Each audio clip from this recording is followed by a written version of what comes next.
महाभारत का युद्ध अपने चरम पर था। 15वां दिन समाप्त हो चुका था। भीष्म पितामह बाणों की शैया पर लेटे थे। अब सेनापति की बागडोर आचार्य द्रोण के हाथों में थी। कौरवों के शिविर में अंधकार छा चुका था। दीपों की लौ कांप रही थी, मानो आने वाले विध्वंस की पूर्व सूचना दे रही हो। उसी समय अंगराज कर्ण गंभीर कदमों से द्रोणाचार्य के शिविर की ओर बढ़े। द्वारपाल ने आचार्य को सूचना दी, गुरुदेव, अंगराज कर्ण आपसे भेंट करना चाहते हैं।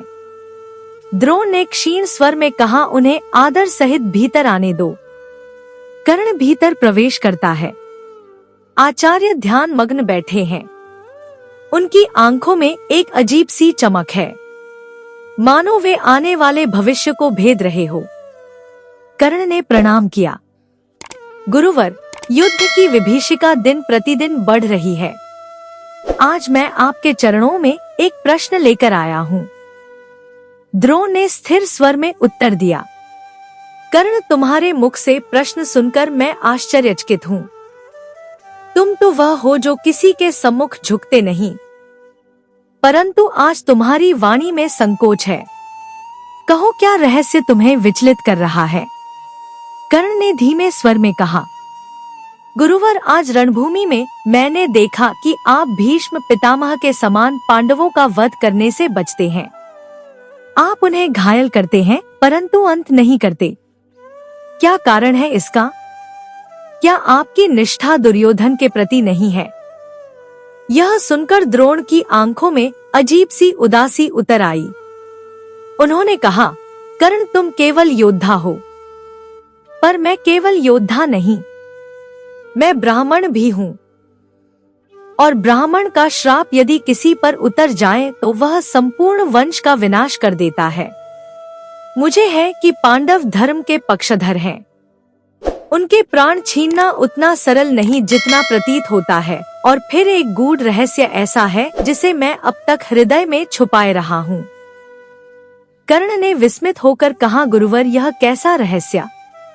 यदि यह युद्ध से जुड़ा है तो उसे छिपाना कौरवों के साथ विश्वासघात होगा। द्रोण ने गहरी सांस ली। कर्ण, क्या तुम यह जानना चाहते हो कि पांडव वास्तव में कौन है?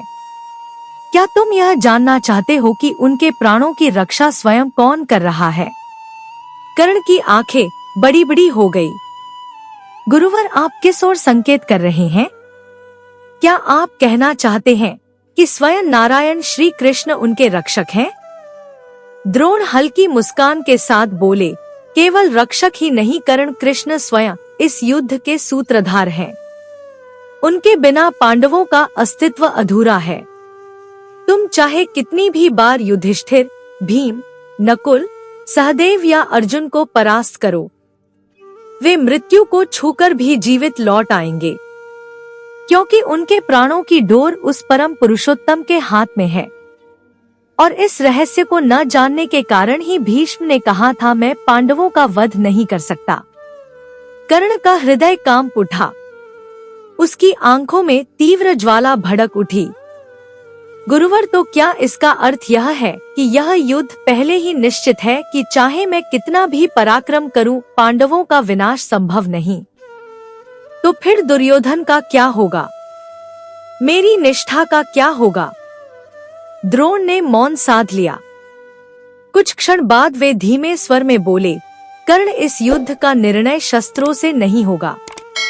इसका निर्णय होगा उन वचनों से जो तुमने कभी किसी को दिए थे, उन बंधनों से जो अदृश्य होते हुए भी तुम्हें बांधते हैं। क्या तुमने नहीं सोचा कि एक दिन कुंती के सामने तुमने क्या वचन दिया था? कर्ण अचानक चौंक उठा। उसका मुख पीला पड़ गया। उसने धीरे से कहा, गुरुवर, आप सब जानते हैं?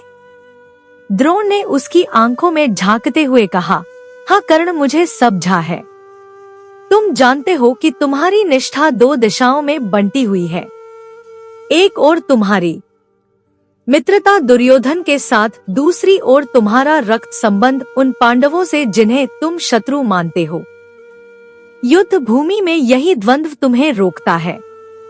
यही कारण है कि तुम पांडवों को घायल करते हो परंतु उनका अंत नहीं करते। कर्ण ने व्याकुल स्वर में कहा, गुरुवर, क्या आप यह कहना चाहते हैं कि मेरा यह द्वंद्व ही दुर्योधन की हार का कारण बनेगा? द्रोण ने गंभीर स्वर में कहा, इतिहास इसी प्रश्न को पूछेगा। तुम्हारा पराक्रम अद्वितीय है, किंतु तुम्हारे वचन और तुम्हारा रक्त दोनों तुम्हें रोकते रहेंगे। याद रखो कर्ण, भविष्य में जब तुम्हें सबसे बड़ी परीक्षा देनी होगी तब यही रहस्य तुम्हें निर्णय के मार्ग पर खड़ा कर देगा। कर्ण मौन हो गया। उसकी आंखें भूमि पर टिक गई। कुछ क्षण बाद वह बोला, गुरुवर, यदि यह सत्य है तो कल का दिन मेरे लिए अंतिम होगा। या तो मैं इस द्वंद्व को समाप्त कर दूंगा या फिर यह द्वंद्व मुझे समाप्त कर देगा। द्रोण ने उसकी ओर गहरी दृष्टि से देखा और कहा, कर्ण, कल का सूर्य केवल युद्ध का नहीं, भाग्य का भी निर्णय करेगा। तुम सोचते हो कि तुम दुर्योधन के लिए युद्ध कर रहे हो, परंतु कल तुम जानोगे कि तुम वास्तव में किसके लिए युद्ध कर रहे हो। इतना कहकर द्रोण पुनः ध्यान मग्न हो गए। कर्ण धीरे धीरे शिविर से बाहर निकला, परंतु उसके हृदय में द्रोण के शब्द गूंजते रहे। तुम सोचते हो कि तुम दुर्योधन के लिए युद्ध कर रहे हो, परंतु कल तुम जानोगे कि तुम वास्तव में किसके लिए युद्ध कर रहे हो। भोर की पहली किरण ने कुरुक्षेत्र की धूल को स्वर्णिम रंग दे दिया। कौरव और पांडव सेनाएं, आज का दिन निर्णायक था। महाभारत युद्ध का 17वां दिन।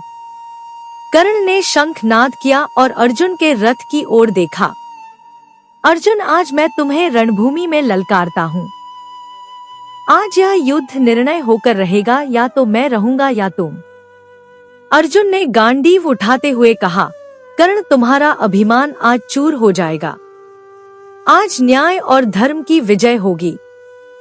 आज तुम्हारे अस्त्र मेरे गांडीव के आगे टिक नहीं पाएंगे। श्री कृष्ण मुस्कुराए। उन्होंने अर्जुन से धीरे से कहा, पार्थ, यह युद्ध केवल बाणों का नहीं, भाग्य का है। तुम्हें बस अपना कर्तव्य निभाना है। शेष कार्य समय स्वयं करेगा। कर्ण ने क्रोध में एक दिव्य अस्त्र का संधान किया।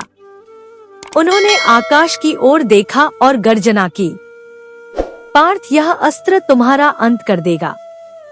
बाण छूटा और सीधे अर्जुन की ओर बढ़ा।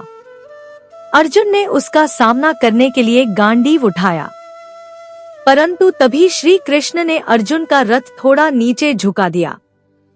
वह घातक बाण अर्जुन का शिरोच्छेद करने वाला था, परंतु केवल अर्जुन का मुकुट काटकर दूर जा गिरा।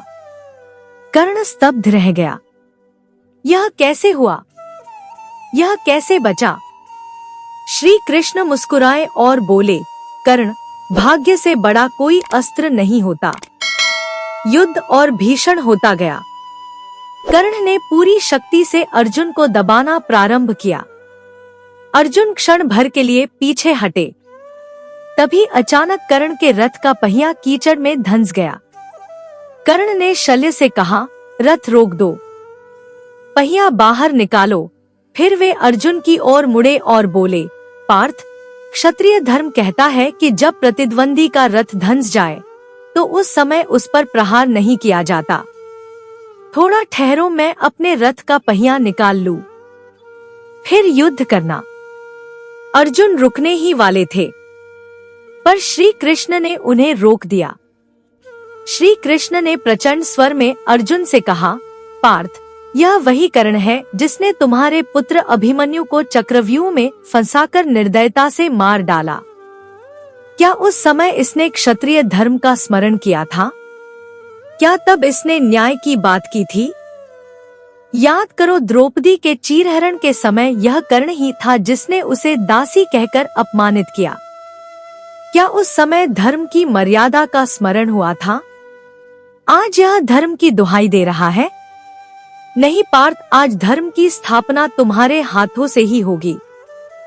विलंब मत करो, गांडीव उठाओ।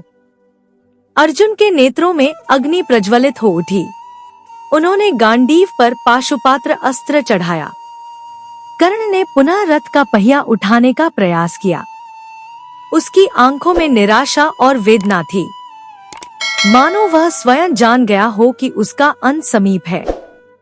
कर्ण ने आकाश की ओर देखा और धीरे से कहा, हे सूर्यदेव मेरे पिता, देखिए आपका पुत्र आज भाग्य से पराजित हो रहा है, ना कि अपने पराक्रम से। उसी क्षण अर्जुन का बाण छूटा। वह वज्र के समान कर्ण की छाती में धंस गया। कर्ण लड़खड़ाए। उनकी आंखों में एक अजीब शांति उतर आई। उन्होंने अंतिम बार अर्जुन की ओर देखा और बोले, अर्जुन तुमने नहीं, भाग्य ने मुझे मारा है। और अंगराज कर्ण धरा पर गिर पड़े। महाभारत के महानतम योद्धाओं में से एक यमलोक को प्रस्थान कर गए। कर्ण का देहांत हो चुका था, परंतु उसके अंतिम शब्द रणभूमि में गूंज रहे थे। अर्जुन तुमने नहीं, भाग्य ने मुझे मारा है। श्री कृष्ण ने गंभीरता से अर्जुन से कहा, पार्थ आज तुमने केवल एक योद्धा को नहीं हराया, आज तुमने उस रहस्य को भी पूर्ण किया जो जन्म से ही कर्ण को बांधे हुए था। वह रहस्य, उसका वचन, उसका रक्त और उसका भाग्य, आज उसी ने उसका अंत लिखा। अर्जुन मौन रहे। उनकी आंखों से आंसू बह निकले। विजय पाकर भी उनका हृदय भारी था। अंगराज कर्ण, जो दुर्योधन की आशा का अंतिम स्तंभ था, आज रणभूमि में निढाल पड़ा था। दुर्योधन ने कर्ण का शव देखा। उसकी आंखों से अग्नि बरस रही थी। वह चित्कार कर उठा, हे मित्र, तुमने मेरा साथ आखिरी क्षण तक दिया। तुम्हारे बिना यह युद्ध अब व्यर्थ है। तुम्हारी भुजाओं का बल मेरा अभिमान था। आज वह बल, वह गौरव सब मुझसे छीन गया। हे कर्ण, यदि तुम्हारा वचन ना होता तो मैं इस युद्ध में कभी खड़ा ना हो पाता। परंतु आज देखो, मेरे चारों ओर केवल पराजय है। पितामह गए, गुरु गए और अब तुम भी। दुर्योधन का स्वर टूट गया। उसके नेत्र रक्त से भरे थे, मानो वह संपूर्ण जगत को जला देना चाहता हो। उसी समय वहां अश्वत्थामा आया। उसकी आंखों में अग्नि थी, वाणी में विष। उसने दुर्योधन से कहा, मित्र विलाप मत करो, शोक से कुछ नहीं होगा। आज कर्ण का वध हुआ है, कल हम सबका होगा। किंतु मैं शपथ लेता हूँ, मैं पांडवों को क्षमा नहीं करूंगा। मेरे पिता द्रोणाचार्य अन्याय से मारे गए और अब कर्ण का वध हुआ। न्याय तभी होगा जब पांडवों की पूरी वंश परंपरा समाप्त होगी। मैं यह संकल्प लेता हूँ, यदि देवता भी मेरे मार्ग में आए तो मैं उन्हें भी काट डालूंगा। मैं अश्वत्थामा द्रोण का पुत्र पांडवों के समस्त वंश का सहार करूंगा। दुर्योधन ने आंसू पोंछे और कहा, अश्वत्थामा, तुम्हारे शब्द मेरे हृदय को बल देते हैं, परंतु अब युद्ध भूमि में हमारे पास कोई आशा नहीं बची। कृष्ण स्वयं पांडवों के सारथी हैं। उनके रहते उन्हें पराजित करना असंभव है। हमें कुछ ऐसा करना होगा जो उनके हृदय को चीर दे, जो उन्हें जीवन भर पश्चाताप की अग्नि में जलाए। क्या तुम्हारे मन में ऐसा कोई उपाय है? अश्वत्थामा कुछ क्षण मौन रहा। फिर उसकी आंखों में एक भयानक चमक आई। उसने धीमे स्वर में कहा, दुर्योधन, जब धर्म सो जाता है तो अधर्म ही उसका जागरण करता है। पांडव अब तक रणभूमि में विजय रहे हैं, परंतु मैं उन्हें उस स्थान पर मारूंगा जहां वे सबसे निर्बल होंगे। उनका अंत होगा युद्ध भूमि में नहीं, बल्कि रात्रि के अंधकार में। मैं शपथ लेता हूँ, आज रात मैं उनके शिविर पर आक्रमण करूंगा और तब न केवल पांडव बल्कि उनका संपूर्ण वंश मेरे बाणों और अस्त्रों की ज्वाला में भस्म होगा। दुर्योधन ने चौंक कर कहा, परंतु अश्वत्थामा, यह तो धर्म के विपरीत है। रात्रि में सोते हुए शत्रु का वध करना क्षत्रिय मर्यादा के विरुद्ध है। अश्वत्थामा हंसा। धर्म तो तब था जब मेरे पिता जीवित थे। धर्म तो तब था जब अभिमन्यु अकेला घिरा हुआ था। क्या पांडवों ने तब धर्म निभाया था? नहीं, दुर्योधन अब धर्म मर चुका है, अब केवल प्रतिशोध शेष है। आज रात कुरुक्षेत्र रक्त से भर जाएगा और यमलोक में पांडव वंश का स्वागत होगा। दुर्योधन ने गहरी सांस ली। उसकी आंखों में आंसुओं की जगह अब क्रोध था। उसने अश्वत्थामा का हाथ पकड़कर अधर्म का साथ दिया।